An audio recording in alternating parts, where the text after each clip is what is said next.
alasannya Ramadan mendapat kemuliaan? Itu ada banyak, Pak. Minimal malam hari ini saya sebutkan 3 saja. Yang pertama, siam. Ramadan dipandang sebagai bulan mulia karena syahrus siyam lil mu'min, bulan orang berpuasa bagi orang-orang beriman. Tadi sudah jelas surat Al-Baqarah ayat 183. Sudah hafal semuanya ya? Sudah hafal ya? Yang belakangnya la'allakum tattaqun. Sudah hafal ya? Saya sebutkan. Itu yang pertama. Yang kedua, qiyam Ramadan. Kita tahu ini yang baru saja kita lakukan. Nanti kita berpikir 3 rakaat. Yang Ramadan ini dalilnya hadis Rasulullah SAW. Qala Rasulullah SAW, "Man qama Ramadan imanan wa ihtisaban, ghufira lahu ma taqaddama min dhanbihi." Siapa saja yang melaksanakan qiyamul lail, menghidupkan malam-malam di sepanjang Ramadan, maka dia diampuni dosa-dosanya oleh Allah Subhanahu wa taala, maka yang telah lalu min dzambihi, dari dosa-dosa yang dia lakukan. Dengan catatan bukan dosa besar, bukan berbuat syirik, tidak durhaka kepada kedua orang tua, membunuh orang dan sebagainya. Dan sebelum ada dosa besar, kalau itu tidak dilakukan, maka kita melaksanakan qiyamul lail seperti ini, tarawih, insya Allah bisa istiqomah sampai ujung di akhir Ramadan, mendapatkan ampunan dari Allah Subhanahu wa taala. Amin ya rabbal alamin. Lalu yang ketiga, Ramadan dipandang sebagai bulan yang mulia karena di bulan ini terjadi peristiwa yang namanya disebut Lailatul Qadar. Artinya malam kemuliaan. Lailah malam kepada kemuliaan. Imam Al-Alusi berkata di dalam kitab tafsir Ruhul Ma'ani, nuzila fiha kitabun Dzulqa'dah. Pada saat peristiwa Lailatul Qadar, kitab suci umat Islam Al-Quranul Karim itu diturunkan.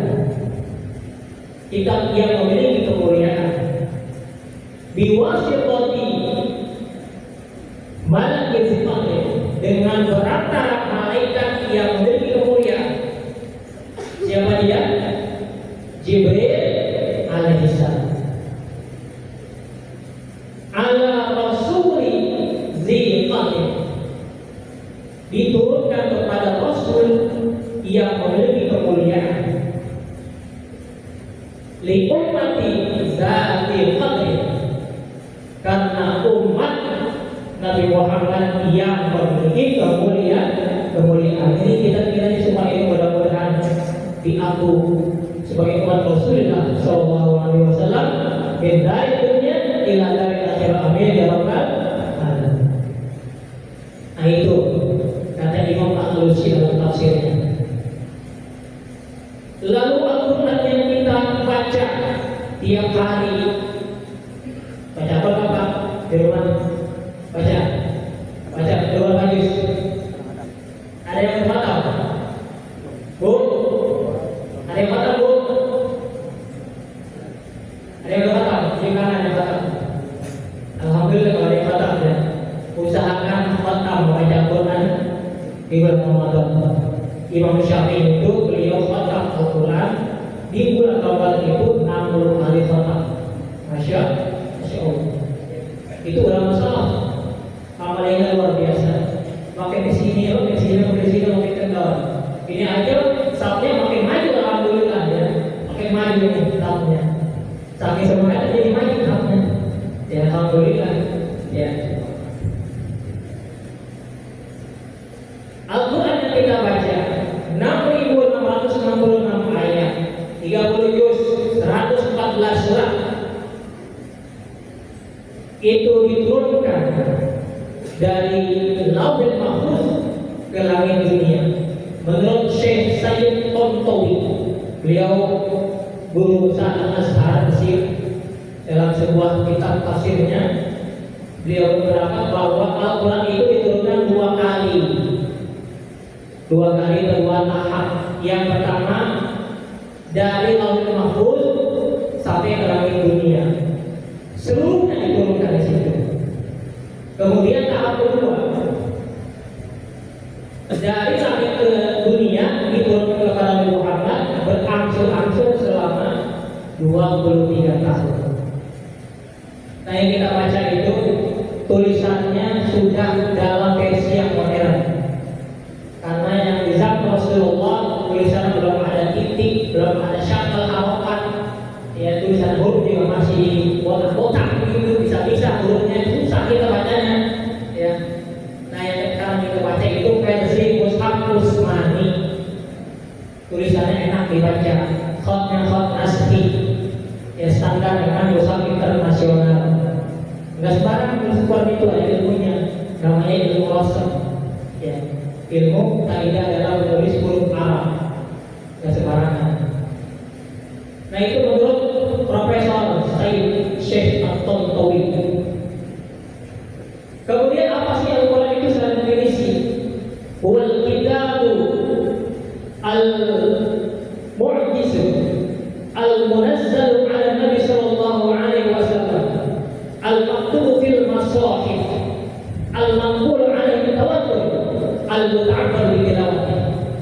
Al-Quran itu adalah kitab yang bermukjizat. Dia mengandung mukjizat. Apa mukjizatnya? Dari segi kalimatnya, dari ilmu sastranya, belum pernah ada ilmuwan yang mampu membuat tandingan Al-Quran, belum ada sampai sekarang. Ya. Wa in kuntum fi raibin mimma nazzalna 'ala 'abdina fa'tu bi suratin min mithlihi wad'u syuhada'akum min dunillahi in kuntum shadiqin. Jika kalian merasa ragu-ragu, kagak yakin sama Al-Quran, kata Allah, bikin aja, suruh dibikin, suruh ngarang kalau mampu. Ngarang kayak bahasa Arab itu sah, masya Allah. Yang lagi ngarang Al-Quran, ngarang cerita kayak bahasa Arab susah, ya. Karena ada ilmunya, harus ada ilmu nahu soroh, ada ilmu balagah, terus dikuasai itu. Ya 10 macam itu mesti dikuasai, baru dia bisa mengarang bahasa Arab. Karena ilmiah yang bisa dipertanggungjawabkan secara akademis. Ini tantang sama Allah sejak dahulu Nabi Muhammad SAW, tapi sekarang belum ada manusia yang mampu membuat Al-Quran karena kehebatan dari segi sastranya yang tidak tertandingi di dunia ini. Pak, mau dapat kemuliaan di dalam. Oh ya, bagaimana caranya? Kita bongkar rahasia dari kata siam. Siam itu 4 huruf: sod, iya, alif, dan mim. Ingat nih, sod, iya, alif, dan mim. Soalnya apa? Soktul muhlikat min muhtadil kalami walibatil fajir waliyatil ma'asih. Menghindarkan diri kita dari perbuatan yang bisa membatalkan pahala puasa. Apa itu? Muhtadil kalam, ngomong dusta, hoax, yang berita-berita bohong. Kalau ada berita-berita dari orang, jangan langsung percaya, karena ada sebuah al-khabar mithlu rihil lati tahmilu ar-raihatain. Berita buruk itu seumpama udara atau angin yang membawa 2 aroma, 2 macam aroma wangian. Fa idzal hamiluhu fasiqan, kalau orang yang bawa berita itu orang fasik, ya, orang yang bejat, orang fasik, wa huwa khabarun khabisatun, beritanya itu berbau busuk. Rihun khabisatun, wanginya busuk, bukan bau busuk. Kalau yang bawa berita itu fasik. Wa inna hamiluhu shalihan, kalau yang bawa berita itu orang saleh, orang baik-baik, boleh tulis, maka dia beraroma wangi kasturi. Maka jangan dulu percaya kalau itu berita di media sosial yang mentah-mentah. Dulu tak baik, tabayyun kalau dikasih. Nanti yang pertama som dan muhlikat. Kemudian dalam wali saja mau ngomongin, gibahin orang-orang yang berbuat fasik. Kalau bosan ditahan dulu mulutnya, ya ditahan dulu. Jadinya mau ngetik-ngetik di media sosial ditahan dulu. Jangan ngebully orang. Ya, sama itu juga dihukumi. Ya. Mulut ngomong, jadinya ngomongin apa? Ya, wah segala bahasa binatang dibawa sama dia. Ya, itu tahan dulu selama puasa. Walau dia terima kasih kan melihat maksiat-maksiat. Di kota ini masya Allah luar biasa godaannya. Ya. Kita keluar sedikit aja di jalan banyak termakan maksiat. Maka perjuangan berpuasa di kota berbeda sepeda. Di kota itu sangat luar biasa godaannya. Kemudian ruqyah, yakinun bi wa'di, yakin terhadap janjinya Allah Subhanahu wa taala. Kutiba bil hadis al-qudsi min tariq al-Bukhari wal Muslim, sebagaimana yang telah termaktub atau tertulis dalam kitab Al-Bukhari wal Muslim. Man shoma Ramadhana imanan wa ihtisaban ghufira lahu ma taqaddama min dhanbihi. Siapa saja orang yang berpuasa di bulan Ramadan dengan rasa keimanan, yakin kepada Allah, yakin ada Nabi Muhammad, yakin ada surga neraka, wa ihtisaban, dan juga berharap rahmat Allah, ridho Allah, dengan penuh ketundukan kepada Allah Subhanahu wa taala.